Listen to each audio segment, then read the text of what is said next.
Salut tout le monde, c'est Rémi Modélisme du 59. Aujourd'hui pour cette nouvelle vidéo, c'est une vidéo maquette, voilà, maquettisme. Alors j'en ai jamais fait en soi, de la maquette. Donc là c'est une première. Donc là c'est un char d'assaut, je pense qu'il doit être des années 70. Le modèle exact au niveau de la maquette, je sais pas de l'année, je crois que années 90 à peu près. Alors, comment il se présente? Donc il est motorisé. Vous allez pouvoir le voir tout à l'heure. Ici, nous avons en taille réelle. Donc en taille réelle, au niveau du poids, il pesait 15 tonnes 30 ou 300. Longueur 6 mètres 30, 2 mètres 80 de large.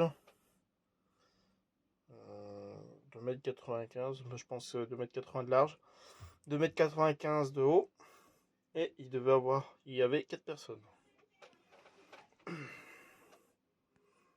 C'est une maquette à peindre. Ici vous avez le numéro de série 331. C'est un modèle de réédition.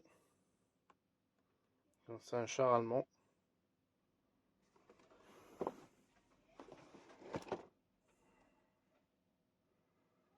Voilà. Alors, si vous savez lire l'anglais, vous pouvez mettre en pause.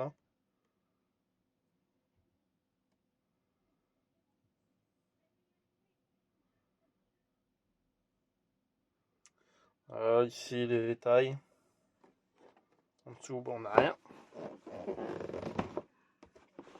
Vue du dessus, c'est sur les autres modèles ou un 35e. Voilà. Je risque peut-être d'en refaire des maquettes Tamiya, mais peut-être pas dans le genre militaire. Peut-être passer dans le plus récent. Hop, j'essaie de l'ouvrir. Alors voilà comment ça se présente dans la boîte. Donc là on a la notice qui est ici.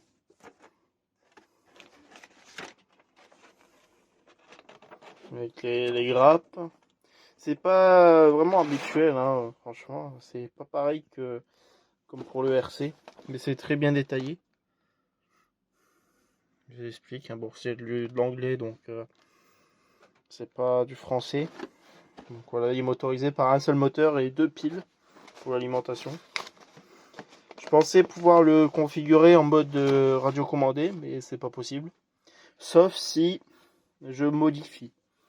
Sauf si je le modifie, donc mettre 2 moteurs. Et j'ai vu sur internet, apparemment il existerait un kit de conversion. Bon après, bon, il faudra acheter des petits moteurs. Juste faire la petite manip.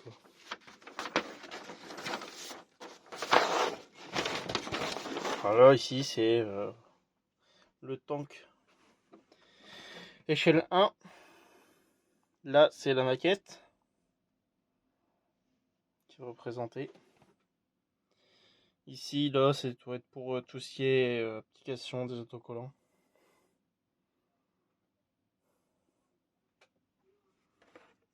Voilà. Là, bon, je sais pas si c'est dans le kit, je ne pense pas, mais t'avais ça sur les trucs d'époque, à l'époque. Enfin, sur les modèles 1, échelle 1. Protection supplémentaire. Alors, les pièces. Hop, on va m'asseoir un peu. Alors ici, comme vous pouvez voir ici en gros plan, voilà, transmission. Donc c'est tout petit. La vidéo, je pense que vous voyez grand. La transmission, donc est un arbre simple, rigide, donc qui pourra permettre d'avancer et de reculer, c'est tout. On a un petit switch, un petit interrupteur. On a le système pour les piles. On a un pignon pour pignon moteur. Je pense que ça va être le pignon moteur d'ailleurs. À voir. Là, on a justement une petite notice avec quelques petites caractéristiques. Derrière, il n'y a rien. ici nous avons une petite planche d'autocollant, toute petite planchette. Hop, je sais pas si vous voyez bien.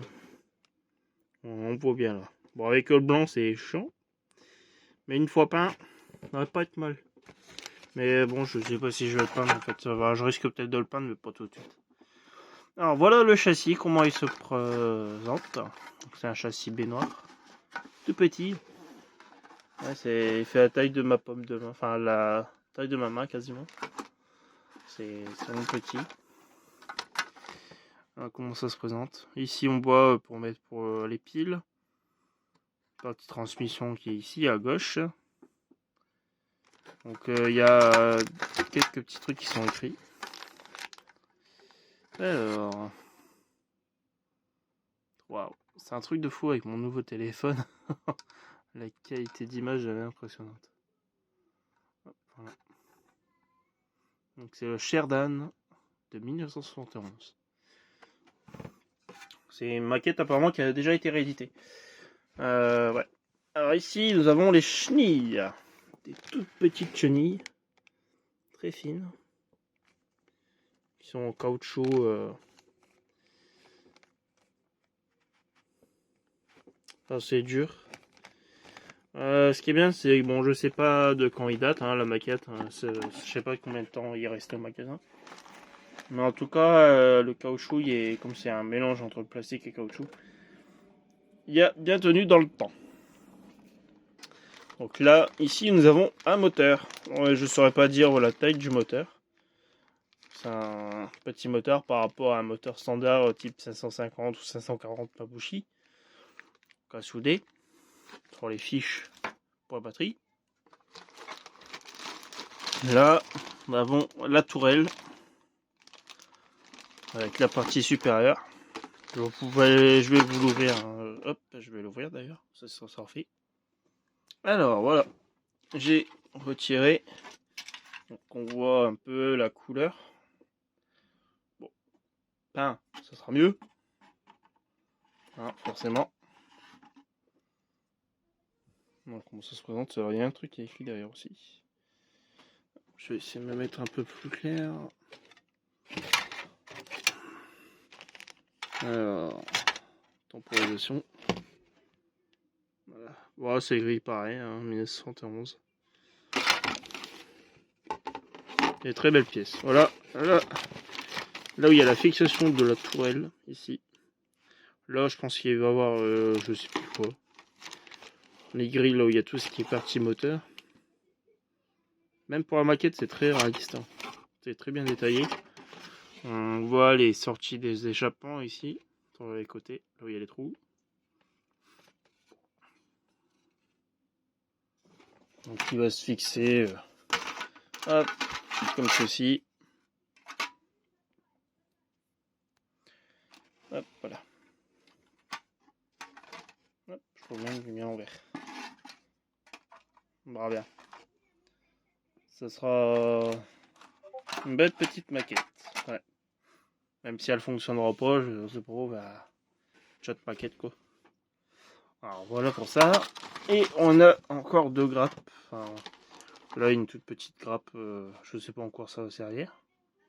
Peut-être pour les roues, peut-être. Petites entretoises, on verra bien. Et la dernière. Voilà. Alors ici, nous avons une grappe avec un peu d'accessoires. Le bonhomme est tout petit, le bonhomme. Je sais pas c'est quoi, bon, plein de trucs. Plein d'accessoires à peindre. Et ça, c'est des choses à peindre à l'aérographe, hein, en général. Mais peut-être qu'un jour, quand j'aurai un aérographe, je le démonterai et puis je le peindrai. Bon, bien sûr, il y aura des choses qui seront accolées, donc ça va être compliqué à peindre après par la suite. Donc voilà les roues. Donc là, les parties dentées, ben, c'est là où il y aura l'entraînement. Voilà. Pareil, hein, sur la grappe, ça doit être écrit. Ici, on voit rien sur la caméra. Il ne veut pas temporiser. Ah, ça y est. pareil. Tamiya Plastic modèle Made in Japan 1971. Et voilà. Du coup, on a fini. Je vais remettre ça en place et je vais ouvrir un peu la partie de la transmission principale. Voilà, faut tout remettre dedans. Pour remettre les plastiques, vu qu'après je vais la monter. Un beau truc à mettre en vitrine. Et là, je vais reprendre ensuite. Et voilà. Donc j'ai déballé le sachet de la transmission. Ici, nous avons, je crois, d'après ce que j'ai cru voir, le support moteur. Ici, la transmission principale. Elle est tout petit pignon. Donc c'est une démultiplication qui est vraiment fait pour pas aller très vite. La couronne déjà est très grande, la couronne principale. Déjà que moi qui l'a fait tourner déjà vite là, ça va pas très vite. On peut voir, hop.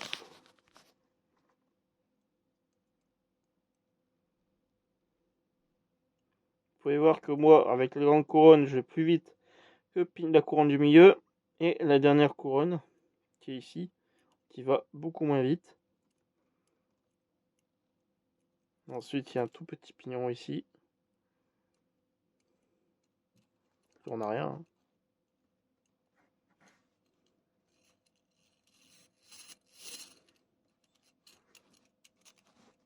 Donc, le moteur va se fixer, je pense, comme ceci.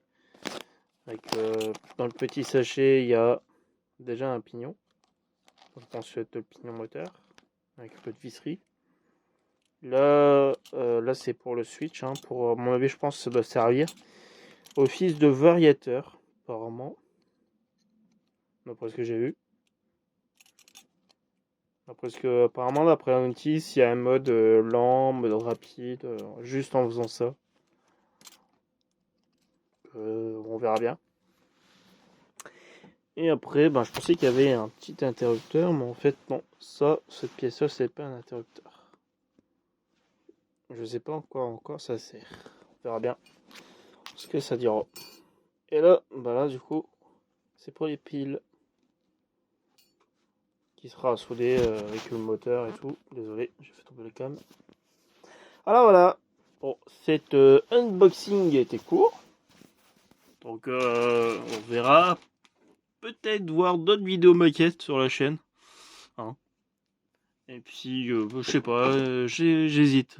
Franchement, j'hésite. On va voir peut-être pour prendre un camion, par exemple, une moto, une voiture. Un truc assez réaliste, cool et tout. Allez, moi sur ce, je vous dis à bientôt et à très vite pour la prochaine vidéo. Ciao, ciao.